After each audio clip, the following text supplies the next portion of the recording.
Professeur Jean-Noël Trochu, je vous remercie d'être venu nous voir pour nous parler de nouvelles indications possibles dans l'insuffisance mitrale secondaire.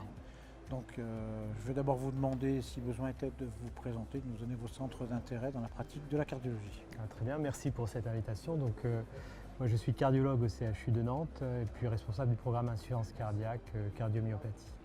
C'est bien. Donc ces nouvelles indications potentielles, à quoi tiennent-elles? D'où viennent-elles?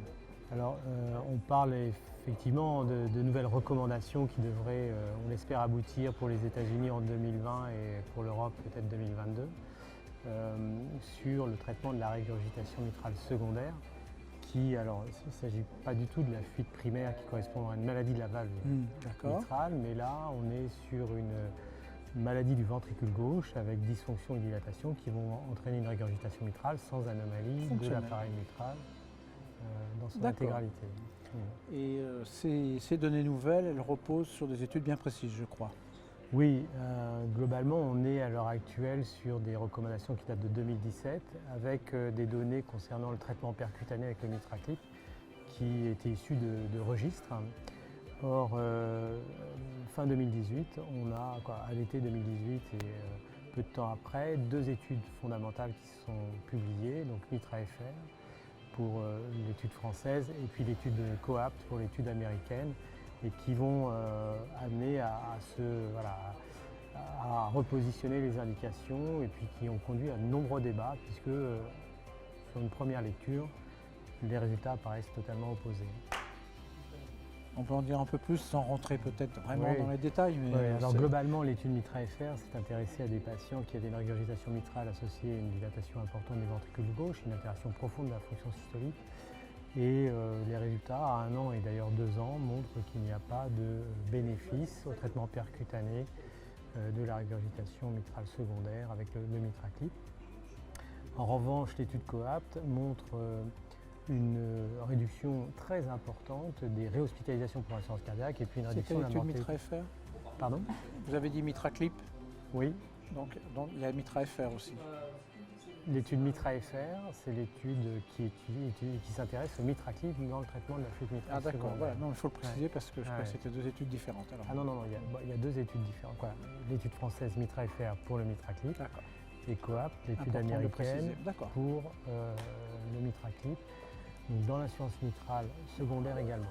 Après, quand on s'intéresse aux critères d'inclusion des patients, les profils étaient très différents, avec dans les deux cas une altération de la fonction systolique ventriculaire gauche, mais qui apparaissait moins marquée dans l'étude américaine, avec des critères de fuite plus importants.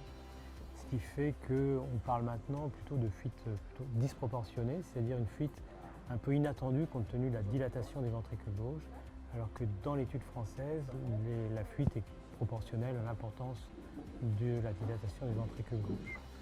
Ça ne veut pas dire que quand le ventricule est capable de pousser encore, la fuite est importante, mais avant que le ventricule soit très détérioré?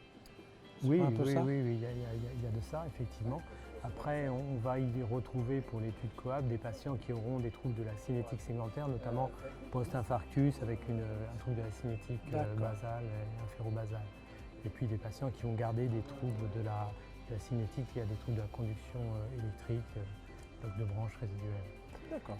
Mais ce qui est important de préciser, c'est que dans ces deux groupes, on avait une optimisation du traitement médical qui reste majeure et qui reste malgré tout très efficace dans le traitement de la fuite mitrale et qui permet de faire régresser les fuites mitrales secondaires après une optimisation, c'est-à-dire une titration aux doses maximales tolérées de l'ensemble des cardioprotecteurs, bêta-bloquants, inhibiteurs de l'enzyme de conversion, antagonistes de l'angiotensine 2, avec une efficacité supplémentaire d'ailleurs de l'Entresto par rapport au valsartan seul.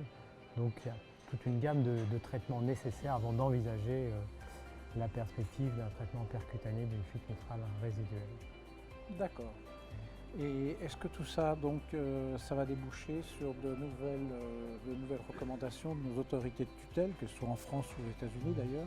Alors effectivement, c'est ce qui est un peu attendu. Donc, dès les résultats de COAPT aux États-Unis, c'est-à-dire le résultat publié en fin d'année 2018, en mars 2019, la FDA donnait l'aval médicale pour l'utilisation du système pour le traitement d'une insuffisance mitrale secondaire, c'est-à-dire associé à une altération de la fonction systolique mais sans anomalie de la valve mitrale.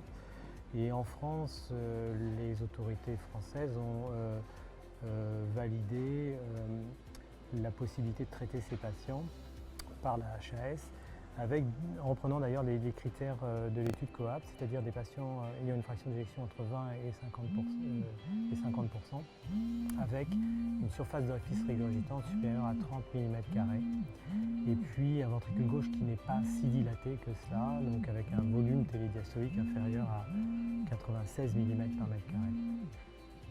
Et est-ce que ça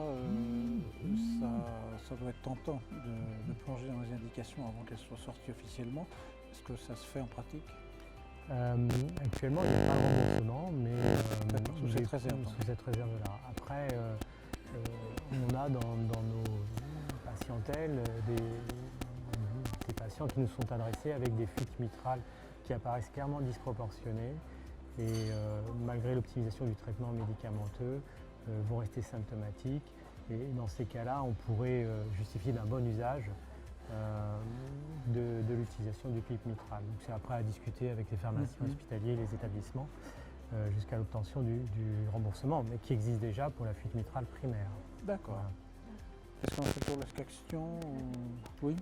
Oui, je pense que... il ne me reste qu'à vous remercier de m'avoir consacré quelques minutes et puis à vous encourager de continuer dans cette voie de recherche qui est passionnante. Merci beaucoup. C'est moi qui vous remercie.